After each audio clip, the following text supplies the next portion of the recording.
Greetings, respected viewers. I'm George from Ireland.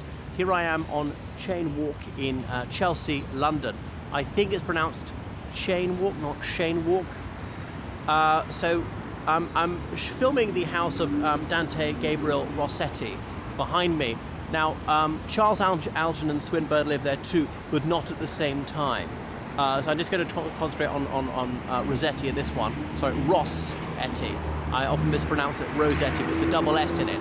So he's born in London in 1828 to Italian parents, and like 99% of Italians, they're Catholics, but they had him baptized in Anglican, and he remained a member of that church.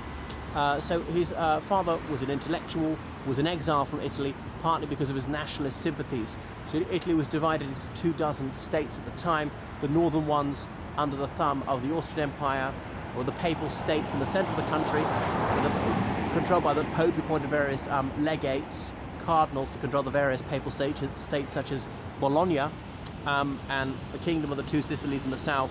I won't go into it, but the nationalists formed Young Italy and I Carbonari, various secret revolutionary societies, wanted a united and independent Italy, which was eventually achieved in Rossetti's lifetime. He seems to be rather uninterested in this cause, though. So, despite being a Britalian, he seems to have only identified with the British side of it. So he went to King's College School, as in there's King's College London, part of the University of London, and had its own school in those days. I think it still exists, because like University College London has as University College School, there's not much connection between the school and UCL, or the school and King's these days.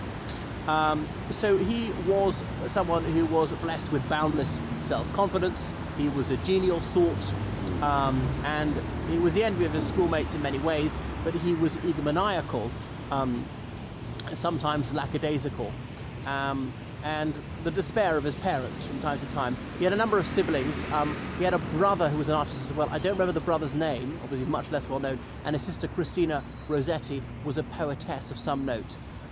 Then Dante, to use his Christian name, went to the Royal Academy to study art, which is partly an education institution, but it's also an honour to be a member of it, to be able to append RA to your name. Just because you've studied there doesn't make you a member of the Royal Academy. Obviously, it stands on Piccadilly. That street is just known as Piccadilly, never Piccadilly Street. So he was a painter, and he was also a poet. But his poetry is not so well regarded. He was born only 7 years after the death of John Keats, whom he idolised, and he often tried to compose verses in the style of Keats. He wrote many sonnets, partly on religious themes. He was attracted to Tractarianism, this movement to bridge the gap between Anglicanism and Roman Catholicism.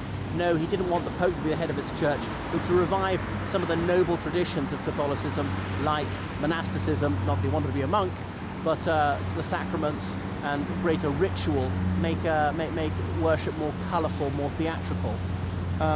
Anyway, he joined the Pre-Raphaelite Brotherhood. He was one of the founding members present that fateful day in 1848, the year of revolutions, notably when the PRB was founded at the house of John Everett Millais, and they signed their document, they set forth thetheir principles. I've described in another video, so I shan't recount them for you once again. And he often produced paintings on religious themes, a few portraits of people, no self-portrait so far as I know. And he was not very moved by politics, didn't like industrialization very much, the way it was becoming just a bit too built up, moving too far from nature, and he would often rhapsodize about the Middle Ages, as most of the PRB did. So he married one of his models, and then after she died, he moved here, spent about 20 years here, and he had some romantic liaisons with his models. I'm not sure if he had any children. Probably he did. They usually did in those days. But he began to abuse a drug called chloral. They've been increasingly irascible and difficult to live with. So then he moved to Kent for a rest cure towards the end of his life, but there he died, and that is where he is buried. So that's just, he was a close confidant of all the others, of Edward Burne-Jones, Sir Edward Burne-Jones, Sir John Everett Millais. William Morris helped make some murals with him. Okay, so that is enough about Dante Gabriel Rossetti. You can see obviously he was very well off from his artwork. Look at the house on this very noble street. Michael Bloomberg's got a house a few doors up. Around the same time, George Eliot was living here, the authoress. Her name's actually Mary Ann Evans, but she wrote under nom de plume. Here, there is a little memorial to him put up. That's the rear of it.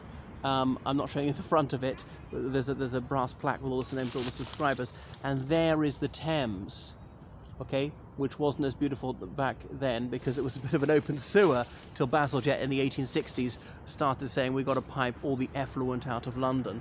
Now this bit here, I don't know whether the Thames came closer because the embankment was only built in the 1860s. All right, that's enough about Dante Gabriel Rossetti. Toodaloo.